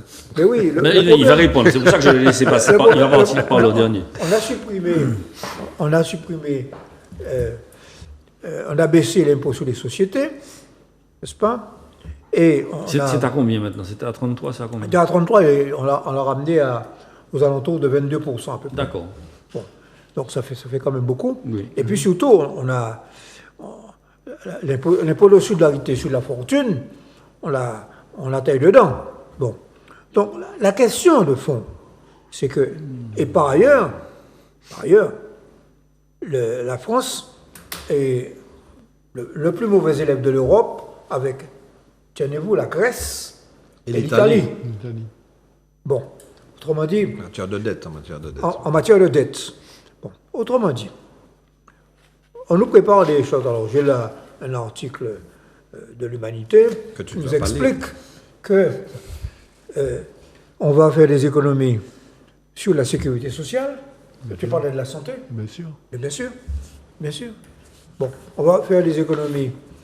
On va faire des. Et alors, j'ajoutais tout à l'heure Sur les collectivités. sur les collectivités locales. Mais oui. Bon, or, les collectivités locales, c'est un tissu très dense de commandes publiques au plus près des PME, des petites entreprises dans un pays comme la France, et bien entendu à la Martinique. À partir du moment où les collectivités locales, on baisse sur la capacité d'investissement, et même sur la capacité de fonctionnement, parce que cette distinction un peu sémantique entre les sections de fonctionnement. Pas seulement. Ah, elle n'est pas tout seulement. sémantique quand Elle n'est même. pas que sémantique. Pas Tu seulement. permets- Surtout Pas ici. seulement. Laissez-le finir. tu permets. Non, mais surtout en Martinique. Non, non, c'est pas même seulement. ça. Laissez-le finir. Tu permets. Oui. Oui. Quand une caisse des écoles, quand un CCAS vient au secours de quelqu'un qui n'arrive pas à payer sa facture d'eau, c'est un investissement. Ça permet de payer ton odyssée qui est en déficit. Bon. Mais il y a aussi, mais surtout, il y a le fait que les investissements diminuent. Donc, ce sont nos entreprises qui n'ont pas de commande. Bon, c'est ça. Bon. Donc, la France a pris l'engagement de revenir à un déficit inférieur à 3% du En PIB 2027. en 2027. C'est ça. Et ça pour respecter le pacte de stabilité européen. On revient à la question de l'Europe. Et elle est à 5,5 aujourd'hui. Donc, Alors, tu vois la marge. Quand on ne s'intéresse pas à la politique européenne, elle s'intéresse à vous à travers la France. Donc, voilà un exemple. Bon, je passe sur les arrêts maladie on va arrêter les indemnisations de moins de 8 jours, c'est 470 millions d'euros. L'augmentation à 7 jours du délai de carence, 950 millions. Réduction à 2 ans de la durée maximale d'indemnisation. Et puis les 3,6 millions de l'assurance chômage. Donc c'est une politique. 3 milliards. 3 milliards. 3 milliards 6, pardon. ouais. 3 milliards, excusez-moi. Ah oui. 3 milliards 6, 3 milliards 6 Oui. pour l'assurance chômage. Donc c'est une politique furieusement antisociale. D'accord, Voilà. très bien. Merci beaucoup. Alors, Furieusement. j'ai Bien retenu. j'ai- Furieusement. j'ai laissé Michel parler puisqu'il avait 1 minute 30 de retard. C'est pour ça que... Fred, maintenant, manquez couteau, expliquez-moi que résultat, c'est parce que c'est un bon politique qui t'émène. Hein. Alors, je t'écoute très attentivement. En tout cas, il y a deux préoccupations que Martinique et Français nient. C'est le pouvoir d'achat et la sécurité. Ça qu'a dit souvent. Et moi, constaté que les autres même qu'il a, c'est pas une accusation. C'est un Parce constat. que moi-même, je suis un fils de fonctionnaire. Mais les autres fonctionnaires ou anciens fonctionnaires. Donc, les autres vivent depuis longtemps qu'à vivre et puis les 40%, les autres payent à la retraite, le pouvoir d'achat est diminué. Mais les autres payent que papa Macron, il empêchait pouvoir d'achat aux autres baissé, puisqu'ils tirent taxes d'habitation. Les autres, quand on les moins, ils ont un gros pouvoir d'achat. Même si pas du pas. Hein? Oui, c'est comme votre gars, il n'y a pas de gros, papa, je dis ça parce que c'est expression. Mon avant, c'est pour la campagne. mais c'est vrai, moi, je ne peux pas, on dit papa Chirac. Bon, mon comportement là. Mais ça m'a dit, c'est que l'on tire l'argent en redevance audiovisuelle là aussi. Même si c'est pour autres, ce n'est pas grand chose. Peut-être 80 €, mais pour le monde, c'est beaucoup d'argent. Donc, pouvoir d'achat, il faut continuer, le gouvernement prendre des mesures pour qu'il puisse ça maintenir. Et ça ne peut pas dire. Parce que ça, il fait l'impôt. C'est ça que je dis. Gardez faire l'impôt. C'est et puis Macron que l'impo là baissé le plus. Mais nous qui pays, nous. Attends, trop chaud. Donc, Magadou, quand on gagne de pouvoir d'achat déjà, c'est déjà un bon bagage. Et quand, effectivement, moi d'accord, et puis le camarade Michel Branchi, c'est pas un problème de dépense parce que la France, c'est le pays qui a dépensé le plus l'argent pour les bagages sociaux, pour les transferts sociaux. Et nous, en Martinique, nous savons dire que ça, nous avons parlé, nous avons dit ça. Donc, Idou, ce n'est pas un problème de dépense que là, il y a un problème de baisse de recettes. Oui. Et c'est là, D'accord. manquer fort, peut-être plaisir, mais il y a un désaccord. Et puis, le gouvernement, c'est que oui, ça beaucoup Martinique tout vent, vous connaissez moi. Martinique tout vent, ni gauche, ni droite, ni Macron, ni sans autre, c'est que moi, je pense que temporairement, il faut mettre en l'impôt, en laisser grosses sociétés qui gagnent l'argent, c'est-à-dire des boucons total. Mais ça, c'est l'opposition. Je dis que le bien pas dit que je pas les faire, parce que je dis que je posé la condom, c'est que je pas les hausser pièces en impôt, je dit ça. Mais sinon, l'entreprise n'a pas parti. Je pense que oui, et ça, il y a un vrai risque. Mais à un moment donné, il faut prendre un risque là, là encore, qu'on n'a pas de recette. Mais ça, c'est en position, je défendre et puis d'autres économistes. Donc, il faut nous balayer aussi devant la porte caille, parce que vous savez qu'il y a une autre partie de l'argent que la France a versé, que nous n'avons pas qu'à utiliser comme collectivité. Le contrat de convergence là, il y a un lot de millions d'euros qui pas servi. Et ça, il faut nous pencher comme nous. Les fonds européens, Talia Mateka dit, en nous faisant un bilan, m'entend dit, dans quelques mois, il fallait nous faire remonter 280 millions d'euros. Mais le nouveau programme, à quel moment nous avons fait? Donc, c'est vrai que le gouvernement a des difficultés, mais nous-mêmes, il faut nous balayer devant la porte. Et je vais finir. Vous dites deux chiffres simples. C'est la dette de la CTM. À la fin de l'année, d'après calcul, 1 milliard.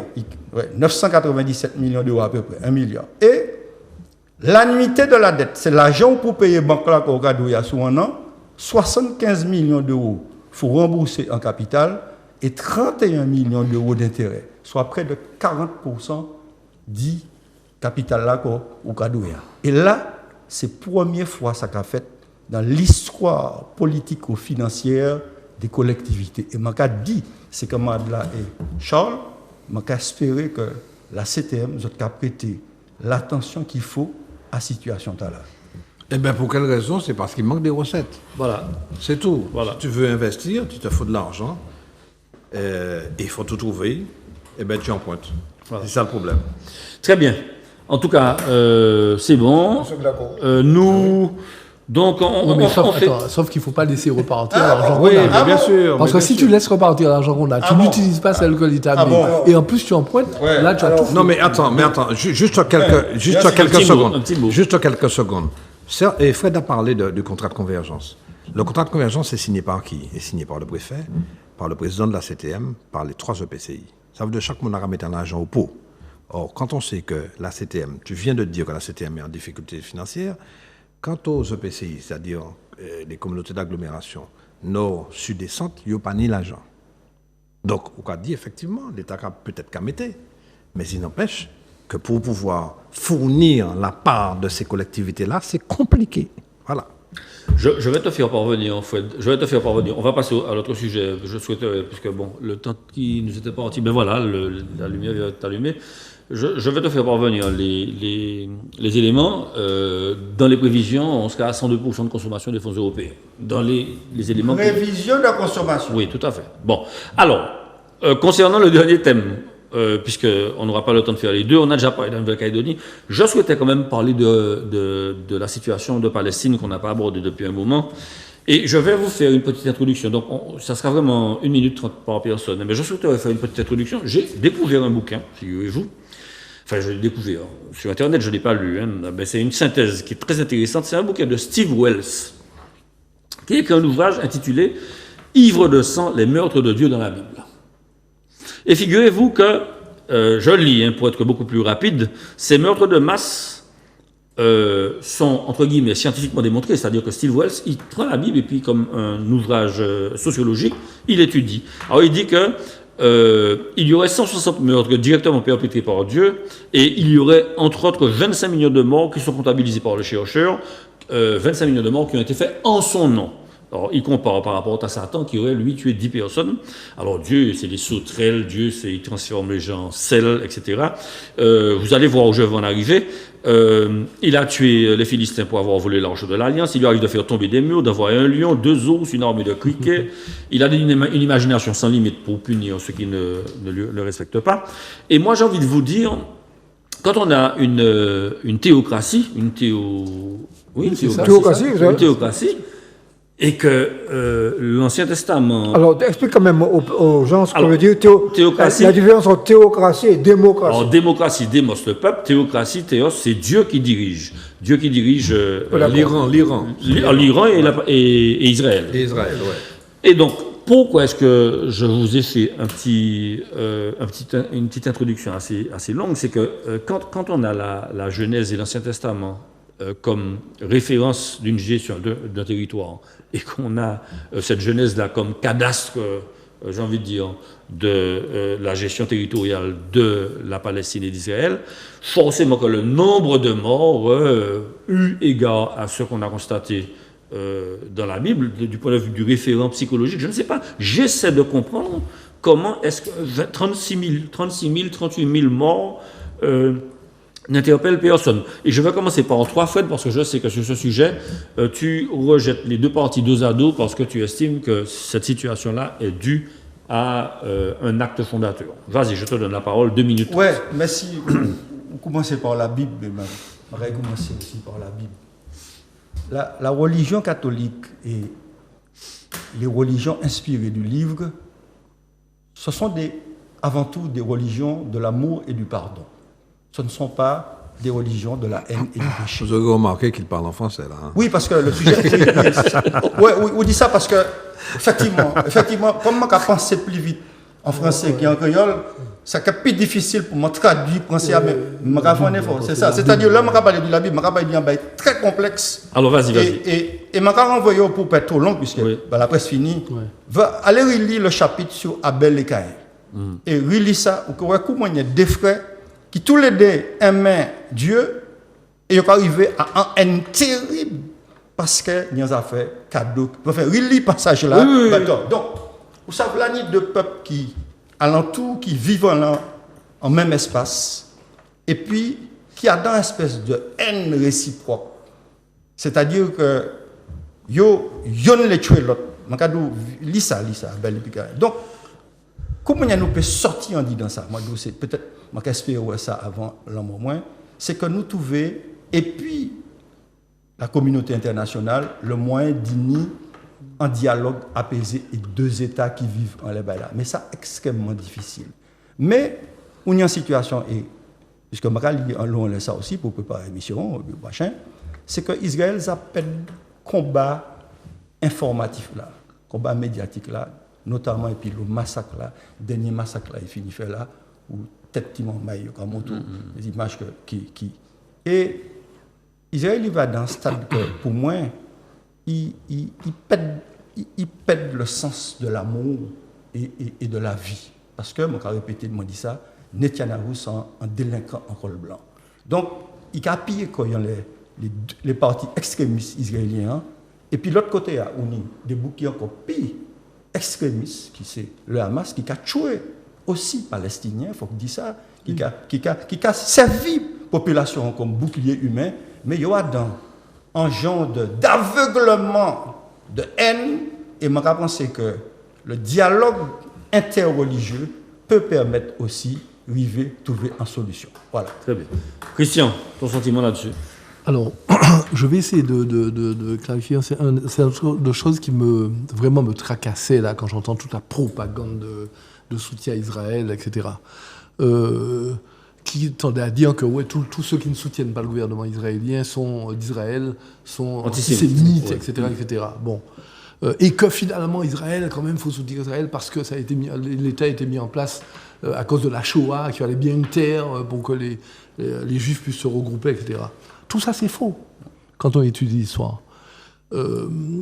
Pourquoi? Parce que faut savoir que tu fais référence à la Bible. Quand tu lis la Bible et quand tu lis les historiens qui ont étudié les faits, qui ont permis ou non de vérifier ce que dit la Bible, Moïse a prétendu, ou a dit pour ceux qui sont croyants, Dieu a dit, et Moïse, pour moi, a prétendu que Dieu donnait la terre d'Israël au peuple juif. Mais terre qu'ils ne connaissaient même pas, parce qu'il a fallu pendant des mois qu'ils essaient d'y aller. Et Moïse n'est jamais arrivé sur la terre promise. Tu as vu les 10 commandements de ces îles Bédouines? À l'époque, ça. Laisse-le finir. Bon, bref. Tout ça, c'est... Et donc, quand vous lisez ce que Moïse dit, que Dieu lui a dit, Dieu lui dit qu'il lui faut conquérir la terre en tuant tous les autres s'il faut, en massacrant tout, les bétails, les femmes, les enfants, les machins, etc. C'est invraisemblable. Voilà. C'est invraisemblable. Bon, c'est tellement pas vrai que c'est à cause de la Shoah qu'on a créé l'État d'Israël, la France, l'Angleterre, etc. Bref, quand vous étudiez l'histoire des historiens qui ont vu ce qui s'est passé, Les exégètes, ouais. il faut savoir, et je vais le dire clairement, au XVe siècle, il y a un type qui s'appelait David Rubeni, j'ai dit rapidement la dernière fois, Rubeni, qui était le prince d'un des petits États juifs, qui étaient en fait en Arabie Saoudite. Parce que toutes ces terres-là étaient occupées par des Juifs et par des Arabes et par d'autres communautés ethniques, etc. Il faut savoir d'ailleurs que si ce n'est pas les Juifs qui avaient sauvé Mohamed des Kurachites qui le poussaient pour le tuer, au tout début où ils fondaient l'islam, c'est les Juifs qui l'ont accueilli à Yatrib, qui est devenu Médine, et qui l'a sauvé, qui lui a permis de développer, non pas sa religion, il ne voulait pas développer, mais enfin l'islam. Bref. Qu'est-ce qu'il a fait au XVe siècle, ce David Rubeni? Il a été voir les rois en Europe, Portugal, France, Espagne, et les princes de Venise, Italie, et il leur a dit, écoutez, je vous propose de foutre les Ottomans dehors des terres sacrées de Palestine. Et vous allez m'aider à constituer une armée juive d'Europe. Et il a réussi en 2 ans à regrouper plus de 20 000 jeunes juifs à Venise et dans les entours, à les entraîner pour aller conquérir la terre. On est au XVe siècle. Donc le projet était lointain. Est-ce qu'il y avait la Shoah au XVe siècle? Est-ce qu'il y avait la Shoah? Est-ce que vous comprenez? Donc, toute cette histoire, on est aujourd'hui entre des fondamentalistes qui sont ceux du Hamas, qui ont massacré les gars de l'autorité palestinienne en les pendant, en les fusillant, en les jetant des balcons, etc. Et puis un extrémiste fascisant, qui est Netanyahou en Palestine. Nous, la Palestine, ça n'est pas une démocratie, puisque les Palestiniens d'Israël n'ont pas les mêmes droits que les Juifs d'Israël. Les Noirs qui sont venus d'Éthiopie, Juifs, n'ont pas les mêmes droits. Donc qu'est-ce que c'est que ça? Il ne faut pas prétendre qu'Israël c'est une démocratie qu'on doit soutenir. Il faut se battre contre l'extrémisme, où qu'il soit, mais soutenir les populations. Et le peuple de Palestine a droit à un État, comme pas le Hamas. Le peuple de Palestine a droit à un État, et le peuple israélien aussi, mais sans Netanyahou. Très bien. Raphaël. Oui, rapidement. Il y a 2 handicaps, c'est le Hamas et Netanyahou, clairement. Israël, et Fred l'a déjà dit, est en train de perdre la bataille de la communication. Rappelez-vous, les étudiants de plusieurs pays du monde ont commencé à vociférer contre l'attitude d'Israël par rapport aux Palestiniens, et ça a pris. Sciences Po Paris, Harvard, aux États-Unis, etc., etc. Aujourd'hui, il y a plus de 140 pays qui reconnaissent le droit à la Palestine à obtenir un État. 140 plus de 140 sur à peu près un peu moins de 200. 193. 193 pays. 59. Donc ça veut dire, oui, enfin, bon, les chiffres sont Il y a les nouveaux, peut-être un peu nouveaux, précis. les Il y a les nouveaux, il y a les nouveaux nouveaux. États, il y a le dernier, là. Ça veut dire que Ailleurs. véritablement, en plus, les États-Unis qui se mobilisent contre Israël aujourd'hui, parce que les États-Unis savent très bien, surtout en période électorale, là, période qui vient, qu'effectivement, la population n'accepte pas ce qui est en train de se passer par le comportement de Netanyahou et d'Israël contre les Palestiniens. Donc, ils sont perdus. Ce que je dis, c'est que là, on s'avance très probablement vers une résolution de ce conflit-là, parce que Netanyahou ne pourra pas résister à tout ça, et notamment aux États-Unis. Donc, on a l'espoir de devoir arrêter ce massacre-là. Voilà. Très bien, merci. Michel, ton sentiment, 1 minute 30 Bon, également. les choses sont simples. Hein. Israël est en train d'anéantir le peuple palestinien, tout simplement. Alors, il y a deux faits cette semaine. Le premier fait, c'est la dénonciation par une ONG américaine, le fait qu'en fait, on a reproduit à Rafah les mêmes conditions de détention, d'humiliation des prisonniers palestiniens qu'à Guantanamo, en les mettant tout nus, en les torturant. Bon, ça c'est un premier truc. Le deuxième truc, c'est que on vient de découvrir, il y a 2 jours, qu'Israël utilise des bombes à neutrons, non? Pas neutrons? de soufre blanc, Soufre blanc. au Liban. Donc, ce sont des crimes de guerre. Et par conséquent, beaucoup de pays essaient de rejoindre l'Afrique du Sud dans leur plainte auprès de la CPI. La dernière chose que je veux dire, c'est que si on veut avancer, il faut que les États-Unis cessent de fournir des armes à Israël. De la carité, ça. Voilà, et c'est comme ça que ça va s'arrêter. De la carité. Voilà. C'est comme ça que ça va arrêter. Alors, certes, on peut essayer de faire des espèces de balance. Moi, je n'aime pas ça, très franchement, parce que chaque fois qu'il y a un peuple qui s'est révolté, on a voulu faire la même chose au Vietnam, en montrant que les crimes américains étaient... le Viet Minh faisait les mêmes crimes que l'Américain. La guerre d'Algérie, que le FLN faisait les mêmes crimes que l'armée française. Non. Non. Il y a un peuple qui se bat pour son existence, pour sa dignité, et c'est ça qui compte. C'est ça qui compte, et un peuple qui est en train de le coloniser. Israël est un État colonialiste. Mais c'est ça. Très bien. Enfin. Voilà, ben écoutez, merci à vous, chers chroniqueurs. Nous avons été plus complets que d'habitude parce qu'il y a un dernier thème qui n'a pas été abordé, mais on va le faire un autre jour. En tout cas, nous vous remercions pour votre attention et nous vous donc rappelons que Raphaël disait que c'est samedi 8, le 8 juin, les élections européennes. Et donc, nous vous invitons à aller voter. Nous vous souhaitons une excellente soirée, un excellent week-end. Et nous vous donnons donc rendez-vous la semaine prochaine sur le kiosque, votre émission sur Zouk Télévision. Une bonne soirée à tous. Merci encore, chers chroniqueurs, et à la semaine prochaine. Au revoir. Merci, Au revoir. Merci beaucoup.